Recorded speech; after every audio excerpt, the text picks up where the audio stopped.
kahit mag-member ka doon Ito si Len. Ganda-ganda niya. Ay, ang ganda-ganda ni Len. Ito. Ayan. Ayan naman si brother, si sister. Sino yun? Ayan si Elder.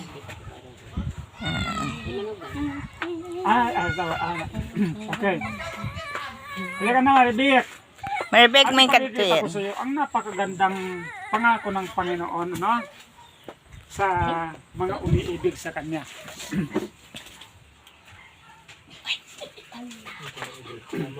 Halika dito. Okay. Halika dito. Ito yung sabi niya, Len. Halika dito, nanay. Maupo ka muna dito. Upo ka muna. Halika, sister. Ano na pangalan niya? Daisy.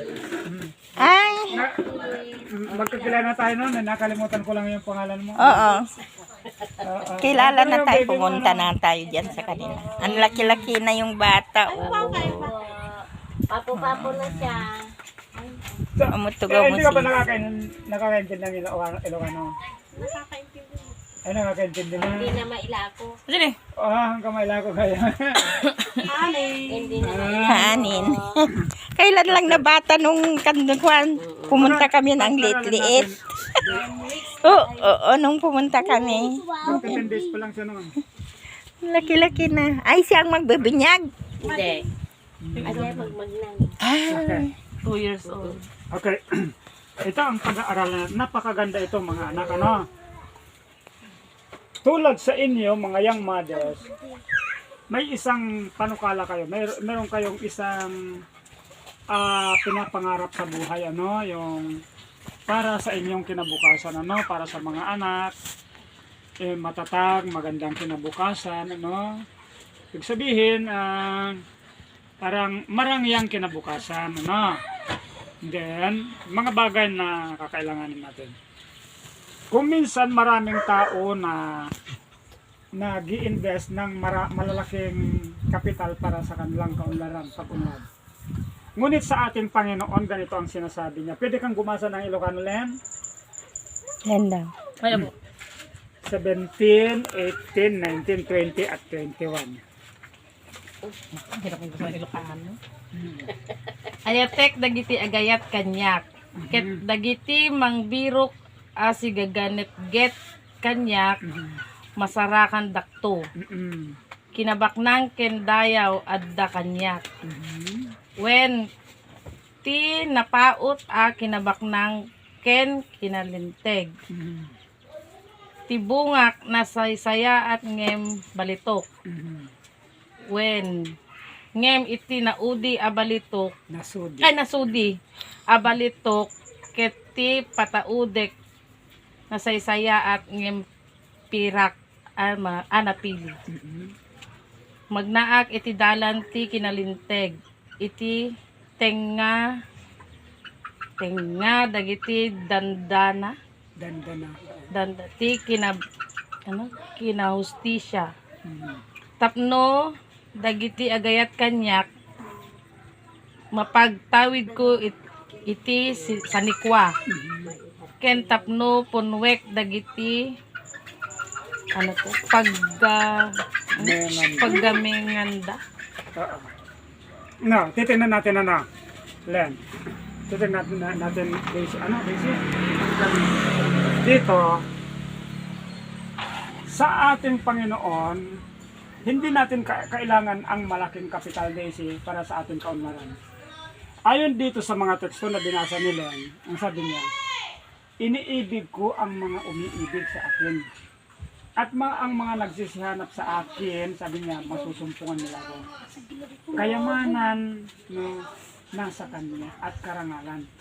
No, kahit ginto man, pilak man yan, nasa kanya. Ngayon, sabi niya, sa verse 21, upang ang mga umiibig sa akin ay mapagmana ko sila ng pag-aari at upang punuin ko ang kanilang ingatang yaman.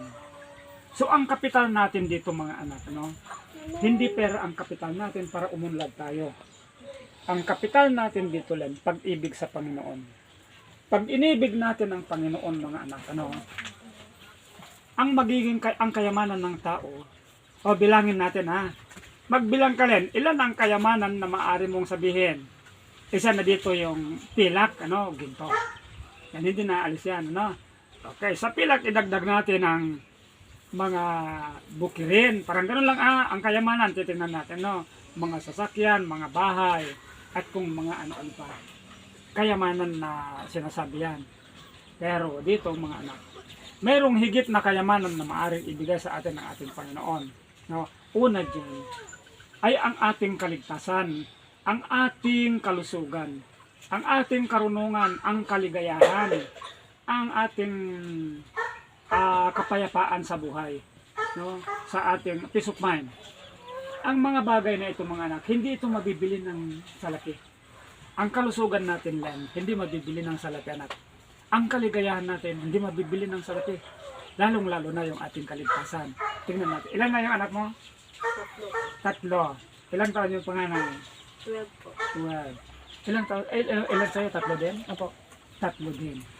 Ito mga anak, gaano nyo kamahal ang inyong mga anak? Huwag nyo sasagutin kasi yun din ang tanong nila sa akin noon. Tanong nila, gaano mo kamahal ang iyong mga anak, Mario? 2 ang anak namin. Sabi ko, kahit buhay ko, ibibigay ko basta para sa kaligtasan ng ating mga anak. Hindi mo dapat ibigay yung buhay mo. Kasi ang kaligtasan ng iyong mga anak, dalhin mo lamang sila kay Kristo. So, paano ito? Sinabi nila sa akin na ganito, kinakailangan mong dalhin. Okay, ibasa ko sa inyo. Ang mga bata, mga anak, ang sabi ng ating Panginoon sa ating mga anak, sa mga maliliit, ito yung sinabi niya. Ang sabi niya ganito, sa chapter 19 ng Matthew verse 14, sabi niya, bayan nyo, dagiti ubing nga babasit nga umay kanyak, ket di kay iya dayo data, dagiti kakastoy kukwa dati pagarian ti langit. Now, ito kasi, yung ibang version, dalhin ninyo sa akin ang mga malilit na bata, at huwag nyo silang ilayo sa akin, sapagkat ang mga ganito ang nagmamay-ari ng kaharian ng langit.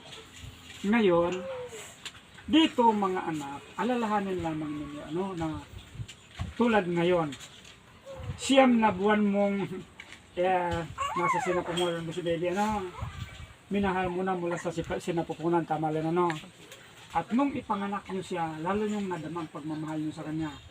Kaya nga kung may karamdaman, iiyak ka pa nga kung mataas-taas ang lagnat, halimbawa lagnatin ng 2 araw, masubukan mong umiyak dahil mahal na mahal mo siya. Ngayon ang tanong, kung mahal na mahal ninyo ang inyong mga anak, gaano kaya ang pagnanasa nyo na sila ay maligtas?